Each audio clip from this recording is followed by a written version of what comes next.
그리고 강의가 다 끝날 때까지 가기 전에 먼저 이렇게 좀 잘 듣는 거 몇 개를 먼저 말씀을 드릴게요. 그래가지고 여러분들이 가셔가지고 그거를 좀 써볼 수 있게끔 하는 거예요.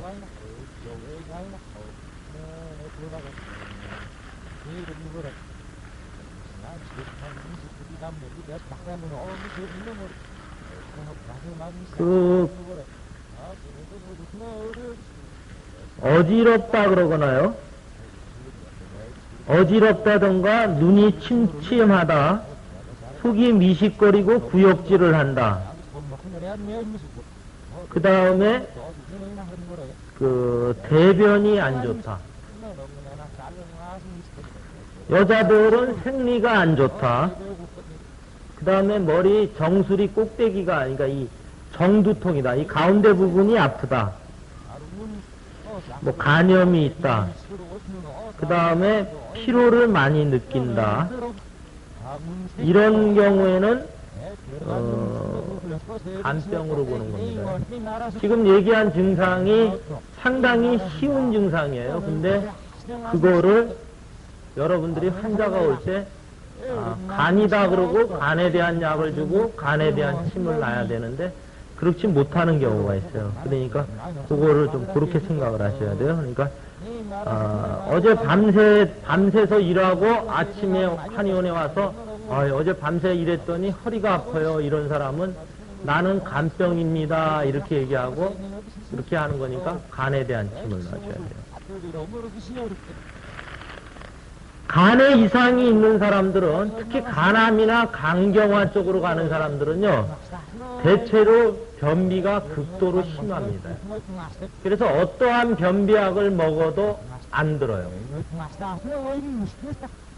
그래서 그런 경우는 저는 간에 대한 병을 의심할 때는 대변 상황을 상당히 잘 예의주시를 하는데 그런 경우에는 변비를 간에 대한 약을 쓰면 변비가 풀려요. 그래서 저가 제일 많이 쓰는 게 세간산이라고 있어요. 세간산. 동의보감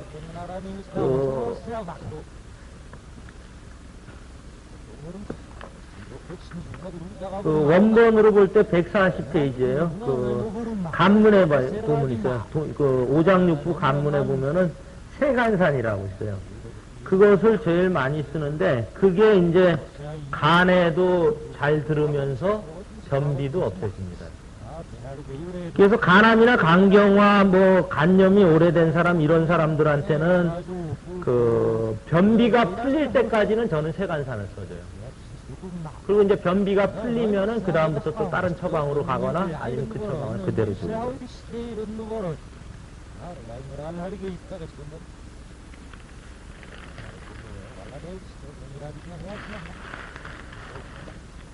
그 다음에 소상방열이 있어요. 여러분들이 잘 알잖아요. 소상을 방열하는데 특히 애들이 올 때는 소상을 방열을 해주는 게 좋습니다. 꼬맹이들 환자는. 나중에 이제 소아에 가면은 애들은 어디를 따줘라 이런 얘기가 나가는데 우선 기본적으로 소상 방열이 좋은 이유는 체한 것도 내리면서 열도 내려줍니다. 두 가지를 병행을 해주는 거예요. 대변도 좋아지고요. 우리가 대변이나 소변을 보고 나면 혈압도 내리잖아요.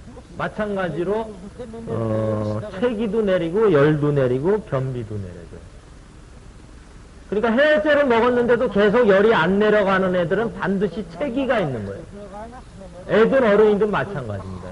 예외가 없어요. 그렇기 때문에 그럴 때 가장 좋은 게 소상을 방열해 주는 거예요. 그래가지고 방열을 할 때 어떤 원장님들이 보면 여기 이 손을 방열하는데 이루고 방열을 해요. 이루고. 이렇게 하지 마시고 팔을 항상 방열하는 부분을 이 밑으로 내려뜨려 가지고 이쪽에서부터 한번 쭉 한번 이렇게 흩어준 다음에 따고 피를 이렇게 쫙쫙 뽑아주는 거예요. 방열은 많이 할수록 좋습니다. 해보시면은 많이 할수록 좋아요.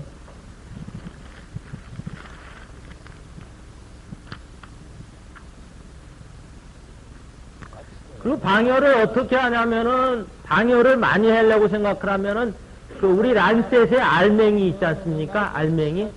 알맹이를 그 앞에만 까가지고 손으로 들고 침이나 부항을 뜰 때는 빠르게 해야 돼요. 따다다닥 이렇게 해야지 환자가 고통이 적은데 방열은 빠르게 해버리면 그게 금방 다쳐버려요.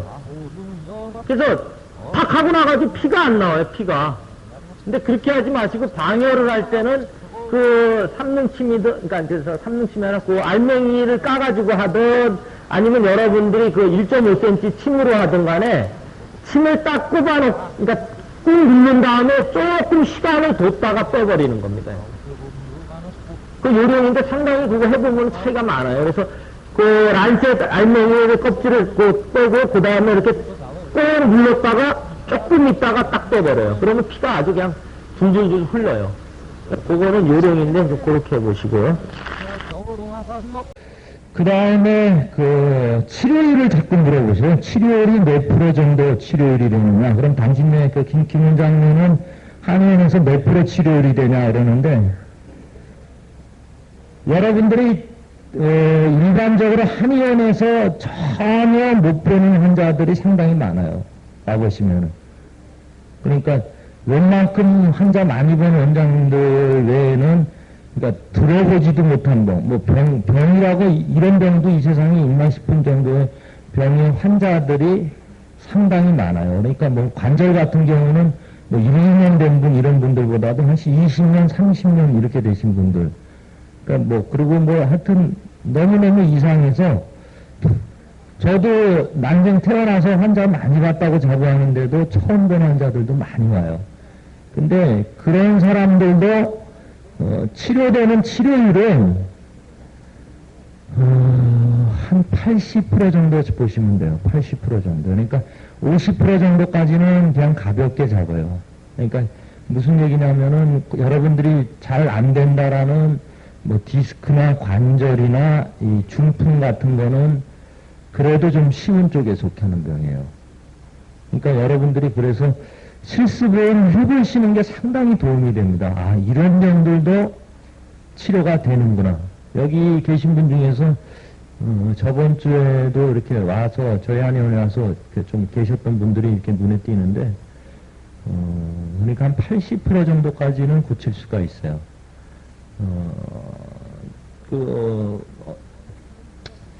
암을 그럼 우리가 고칠 수 있냐 그러는데, 암 환자가 저번 주에 왔어요. 저 추석 지나고 왔는데, 직장을 떼어내고 대장을 떼어내고요. 그 이제 항문을 옆에 차고 다니는 분이에요. 그리고 이 목까지 이제 번져가지고, 그래가지고 이대 목동병원에서 그 앤더슨 암센터에 교수하시던 분한테 진료를 받는 아주머님인데, 4년 6개월간 치료를 하고 결국은 3개월 시한부 선고를 받았어요. 근데 저한테 치료를 10번 딱 받았어요. 10번 딱. 제가 여기 얘기하기 위해서 몇 번 받았나 확인해 보니까 딱 10번이더라고요. 10번인데 뭐 암 수치가 있대요. 저는 잘 좀 무식해가지고 뭐 양방에 대해서는 전혀 무식한 사람이라 가지고 뭐 뭔 말인지 못 알아듣겠는데, 하여튼 그 사람이 말하는 암 수치가 있는데, 암 수치가 3분의 1로 줄어들었대요. 침 10번 맞고, 저희 한의원에서 이제 침을 일주일에 한 번밖에 안 놔주니까, 그분은 이제 암 환자라서 일주일에 2번 정도 맞은 경우도 있을 거예요. 그래서 10번을 맞고, 한약은 30병짜리를 2번 먹었죠. 그러니까 2제를 먹고, 나온 결과가 뭐냐면은, 암 수치가 3분의 1로 떨어졌어요. 그리고 그 종양의 크기가 3분의 2가 줄어들었어요. 그 암수치 떨어진 것만큼 종양 크기가 줄어들었고, 그 다음에 혈액 검사상으로 어떠한 수치는 8분의 7이 줄어들었어요. 그러면은 제가 뭐 어떤 특별한 비법을 썼냐? 안 그래요. 와서 보시면은 그분한테 쓴 혈자리가 소부하고 흰간을 사했고, 곡천하고 음곡을 보한 거예요. 그게 그 4가지밖에 안 썼어요. 그분이 다 알아요. 그 혈자리까지 다 가지고 뭐 소부 사지요 뭐 이러면서 그러더라고, 그분이. 보호자분이. 워낙 이분들이 오래 해서. 근데 그렇게 써고, 그 처방은 뭐를 썼냐? 청간탕을 썼어요. 청간탕. 동의보에 보면 간, 혈어, 유노화. 그러니까 피가 부족한 가운데서 분노로 인한 화가 있다라는 거예요. 그 왜 그걸 썼냐면, 증상이 간의 증상인데다가 남편이 그 병 나기 전까지 속을 그렇게 많이 썩였대요. 그러니까 쉽게 얘기하면은 그 사람은 예, 피가 마르는 거예요, 피가.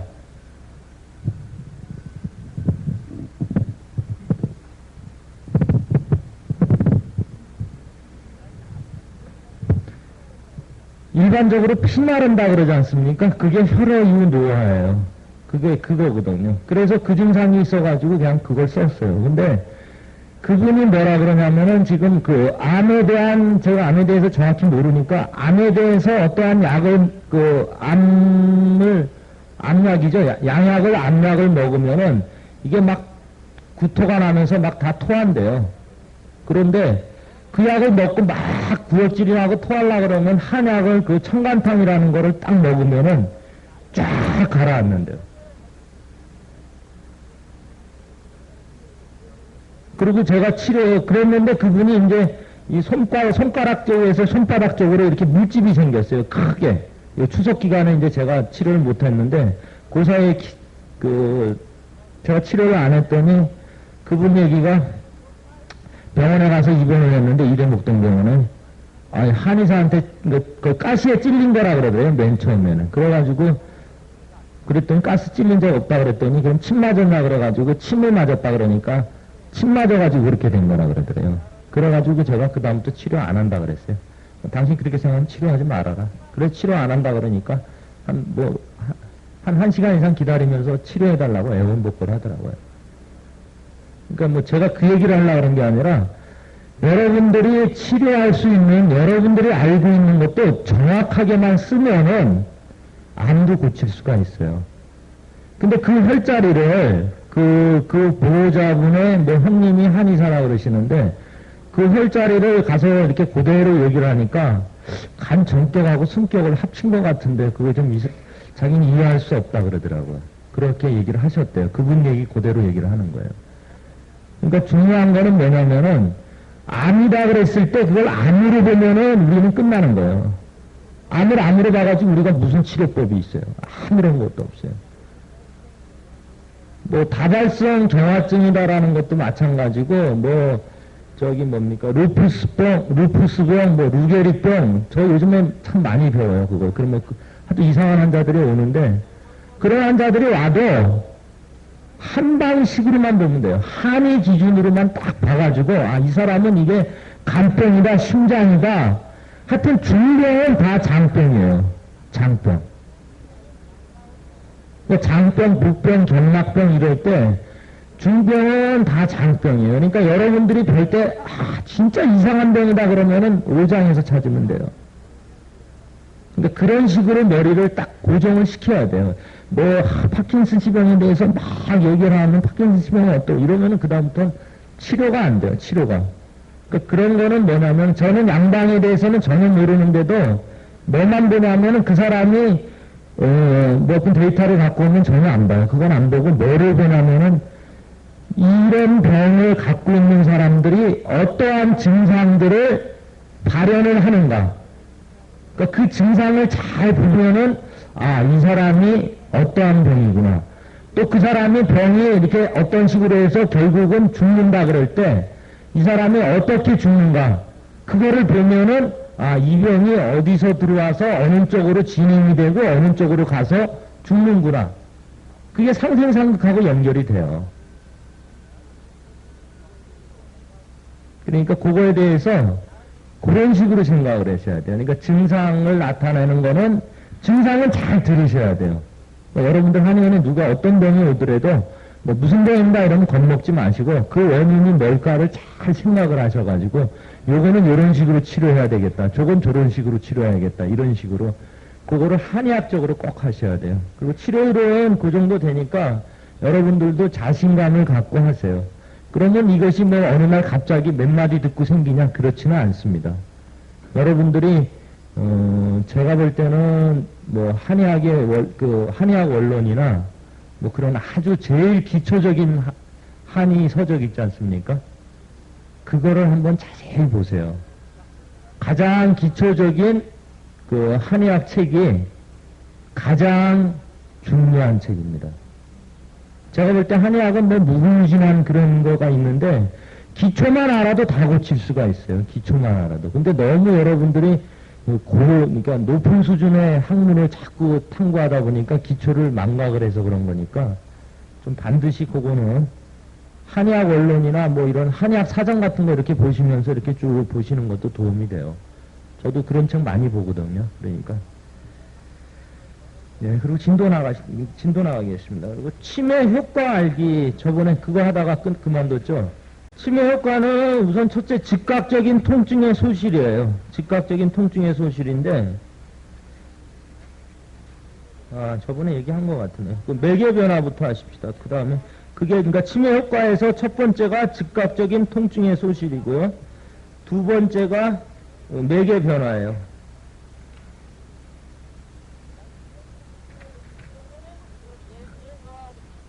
8페이지입니다. 8페이지요.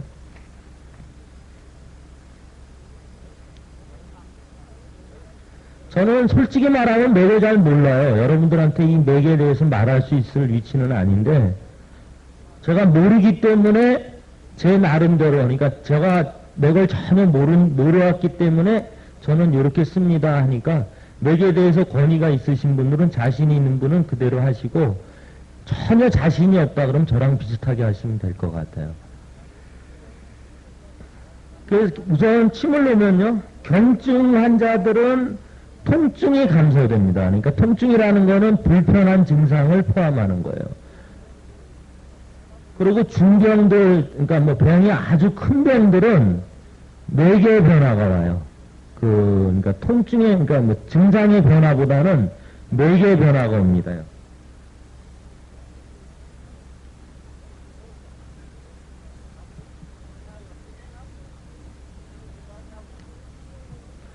그리고 일반적으로 한의원에 오는 만센병 환자들은 그 맥을 보면은 부에 있든지 중에 있든지 침에 있든지 이렇게 수평되는 느낌이에요. 이거는 제가 어느 분한테 배운 얘기인데 그 맥을 보니까 정말 그렇더라고요. 그래서 부병, 그러니까 표에 이렇게 쭉 부중침, 맥에 부중침이면 부에 쭉 있던가 중에 쭉 있던가 침에 쭉 있는 것 같아요. 그리고 침을 딱 놓으면은 그게 총간척에서 이게 부중침이 딱 가라앉는 느낌이 와요.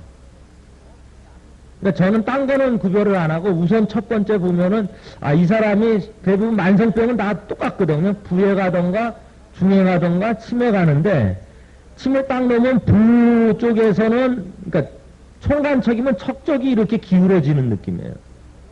예, 촌관척 이러면은 촌관척에서 척쪽 부분이 이렇게 기울어져요. 그래가지고 맥이 이렇게 촌에는 부맥, 그러니까 부 쪽에 가깝고 척에는 침에 가까운 그런 식으로 맥이 변해가는 것 같아요. 이렇게 효과가 났을 때 맥을 보니까요.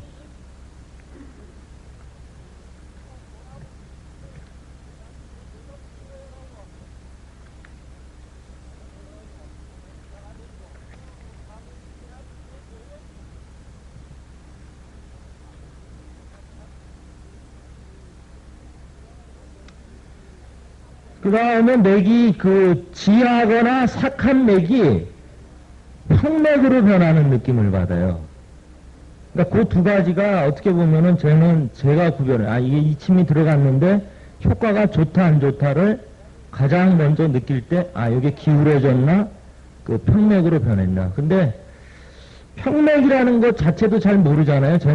여러분들이 아니라 제 얘기를 하는 겁니다. 잘 모르겠는데, 일반적으로 침을 딱 놓고 맥을 자꾸 보다 보면은, 그러니까 뭐 이렇게 여러 가지 맥을 구분한다라는 건 저로서는 불가능한 것 같아가지고 저는 그것만 보는데 맥을 딱 집었을 때 뭔가 이건 좀 삭한 맥이구나 이런 느낌이 들 때 침을 딱 놓고 탁 만져보면은 팍 변해요.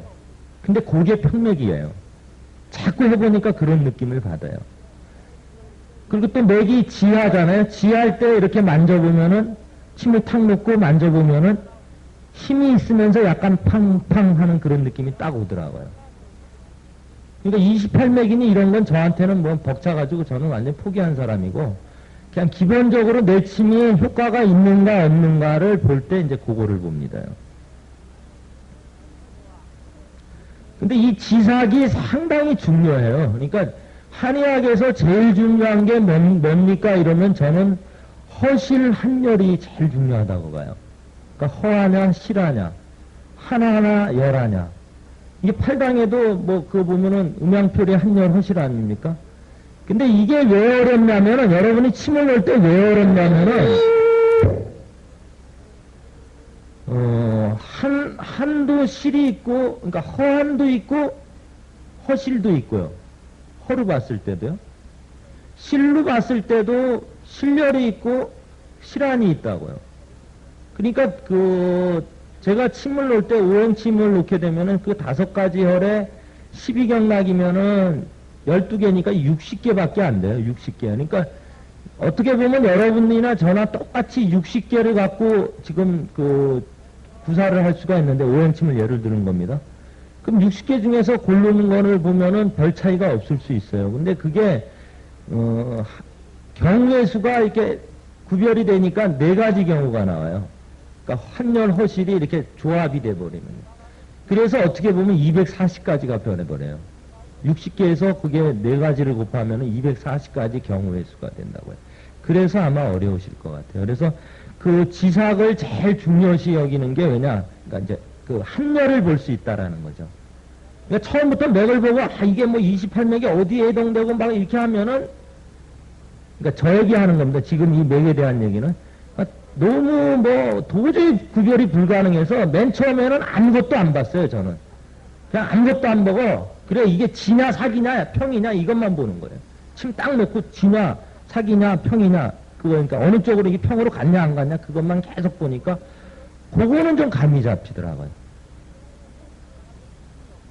그 다음에 이제 부중침, 그러니까 첫 번째가 지삭을 봐가지고 한열을 구별하고 그 다음에가 부중침을 보는 거예요. 이게 부맥이냐 중맥이냐 침맥이냐 그러니까 부부에 있냐 중에 있냐 침에 있냐. 근데 그것만 구별을 하려고 그러면 쉬워요. 어느 누구나 다 해요. 부냐 중이냐 침이냐 그럼 뭐 부중 쪽이냐 아니면 중침 쪽이냐 이런 식으로 그거를 두 번째로 보고요. 그게 뭐냐면 표병이냐 리병이냐 그걸 얘기를 해주는 거 아닙니까? 그 다음에 이제 유력하냐 무력하냐 그거를 보는 거예요. 유력 무력. 그게 뭐냐면 허실을 보는 거 아닙니까? 그러니까 저는 다른 거 안 보고 처음에 딱 보면 지삭 보고 그 다음에 부중침 보고 그 다음에 유력 무력 그것만 구별을 해요. 그러니까 그게 뭐 어디에 붙어 있든지 그건 모르겠어요. 그냥 그것만 갖고 이 사람이 예를 들면 간병이다 이거는 증상을 막 물어보고 여러 가지를 해보면 이 사람은 간병 같은 느낌이 드는구나. 뭐 이런 거는 캐치할 수가 있으니까 맥 보고는 그것만 구별을 해요. 그 다음에 이제 제가 하는 게 뭐냐면 현맥하고 홍맥하고 활맥하고 그 세 가지만 봐요. 근데 제가 요 3가지만 보고도 치료율이 상당히 높아요. 근데 왜 그런가 보니까 한의원에 오는 환자들의 상당수가 간 아니면 심장 아니면 담음이에요. 간 아니면 심장, 그러니까 간 아니면 심장, 간장 아니면 심장 아니면 담음이에요. 뭐 10중 8구가 담음이다 이런 말도 있듯이 그래서 그거에서 현이냐 활이냐 그러니까 현은 간맥이고 홍은 심맥이고 담음맥은 그러니까 이제 활맥이다 이래가지고 그것만 구별을 해가지고 그 다음에 거기에 맞춰서 들어가요. 그런데 그렇게 해서 하다 보니까 의외로 맥이 뭐가 되겠구나 이런 생각이 들더라고요. 그래서 여러분들이 아주 내가 전혀 맥을 뭐 이렇게 손은 잡고 있는데 저는 환자는 많이 봐서 손은 많이 잡고 있었는데 뭔 생각하는지 어떤 땐 맥 집으면서 딴 생각하고 있어요. 실제로 그랬어요. 제가 예전에 많이 그랬어요. 그러다가 맥이 너무 어려워서 28맥을 보려니까 뭐 자신도 없고 뭐 복잡하고 그래서 그러다가 이제 어느 순간에 그러지 말고 이제 기초부터 하자. 그래가지고 그렇게 구별을 했더니 고르고 나니까 이제 조금 지나면 앞으로 무슨 생각이 드냐면 이 상태에서 조금 지나면은 촌이나 관이나 척부의 어느 부분에 해당되는가라든가 28맥을 한번 구별해 봐야 되겠구나 이런 생각을 하는 정도예요. 그러니까 여러분들 중에서도 그 식으로 만약에 자기가 맥에 대해서 전혀 자신이 없다 그러면은 제가 해본 식으로, 그러니까 제가 그렇게 해가면서 느꼈기 때문에, 그러니까 여러분들이 처음에 지삭 먼저 보고요, 그 다음에 부중침 보고, 그 다음에 유령 무력 보고, 그 다음에 현홍활 그거 구별하고, 그 다음에 이제 총관척 어디에 해당되는가. 요거가 이게 막 지금 얘기하면 어려울 것 같은데 여러분들이 가서 하나하나씩, 그러니까 하나가 완성이 되면 그 다음 2개로 넘어가시면 돼요. 근데 거기서 아까 유력무력에서 중요한 게 보면은 유력한데도 불구하고 이렇게 누르면은 푹 꺼지거나 이렇게 힘이 없는 그런 안 했을 때 무력한 맥은 무력한 맥으로 본다라는, 그거는 좀 염두에 두셔야 될까요? 중풍에서도 제일 많은 게 간중풍, 심중풍, 담음이에요. 열담이에요. 여러분들이 가셔가지고 중풍 환자 잘 안 되면 간하고 심장하고 열담하고 그러니까 담음이죠. 간, 심장, 담음만 갖고 치료를 하셔도 상당히 효과가 많아요. 그러니까 거기하고 관련되는 부분들을 찔르라는 얘기예요. 제가 한의대 다니면서 산마중창이라는 소리를 많이 들었는데 대부분 저는 그렇게 생각을 했어요. 그러니까 침을 피부에다가 살에다가 집어넣고 막 돌리니까 뭐 뻐근하거나 뻑뻑해지거나 뭐 터질 듯이 아프거나 터질 듯한 느낌이 있거나 이런 것이 득기다. 이런 얘기를 예전에 좀 들었던 것 같아요. 어느 분한테 들었는지 모르겠는데. 그래서 특히 사암침은 아파야 된다. 아파가지고 완전히 뭐 죽어 막 눈물을 줄줄줄줄 흘려야 효과가 많이 난다. 그리고 굵은 침을 써야 된다. 그런 식으로 얘기를 제가 많이 들었어요. 근데 많이는 아니고 조금 들었겠죠. 근데 제가 생각하는 듣기는 그러한 느낌이 아니라 환자가 고통스러운 게 아니라 환자가 좋게 느끼는 느낌이 느낍니다. 그러니까 산마중창이 있는지 없는지는 잘 모르겠는데 예를 들면은 그 변화가 왔을 때 환자가 아주 좋게 느껴요. 그래서 어떤 때는 침을 딱 놓고 나가지고 특히 심장이나 담하고 관련되는 침들을 놓을 경우에 환자들이 막 가슴이 두근두근거리고 막 이상하대요. 그래가지고 이제 겁나가지고 제가 예전에는 뭐 일주일에 한 명 아니면 2명은 119로 항상 실려보내요. 저는 뭐 그래 고대병원하고 경희대병원에 응급실에 하도 많이 실려보내니까 119 요원이 원너무 한의원이 그렇게 응급실에 실려보내네요. 왜냐 뭐 하면은 한 10분 정도 해봐서 안 되면은 겁나니까 그냥 119 불러가지고 저기 보내는 거예요. 응급실로. 근데 그걸 그 정도로 이렇게 많이 응급실에 보내봤어요. 제가. 근데 그 느낌들이 다 뭐냐면은 환자가 느낄 때 좋은 느낌이에요. 그래가지고 119를 그렇게 많이 실려보냈는데 저한테 항의한 환자는 한 명도 없어요.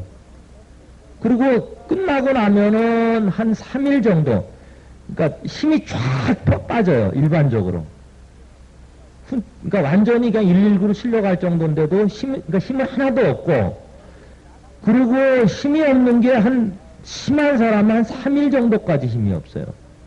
근데 그분들 말씀이 뭐냐면은, 내가 평생에 이렇게 몸이 편안했던 적이 없대요. 그리고 그 다음에 또 받으러 온다고 전화가 와요. 그래가지고 내가 겁나서 제발 오지 마십시오. 이제 이렇게 얘기를 하는데. 근데 그분들의 공통적인 상황이 뭐냐면은 과산소증이에요. 그러니까 여러분들이 아마 제가 가르쳐 주는 대로 침을 놓으면은 아마 예민한 분들은, 그러니까 자기가 좀 기가 세다고 느끼는 원장님들은 아마 훈침 나서 119로 좀 보낼 거예요, 아마.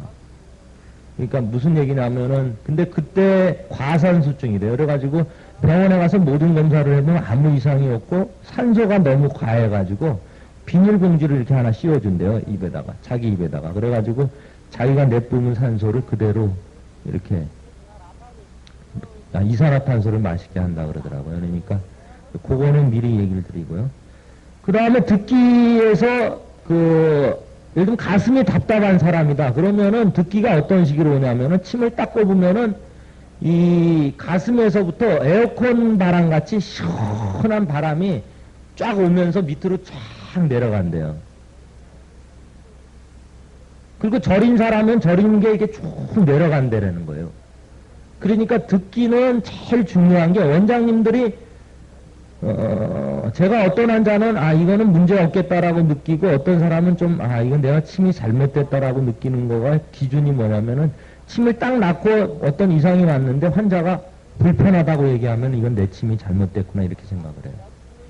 그러니까 여러분들도 이제 그 듣기 현상에 대해 그러니까 뭐니까 침운이라는 거나 이제 듣기라는 걸 좀 같이 그렇게 고려를 하셔가지고 이것이 좋은 느낌이면 이건 괜찮고 환자가 나쁜 느낌이다 그럴 때는 조금 그거를 좀 염두에 두셔야 돼요.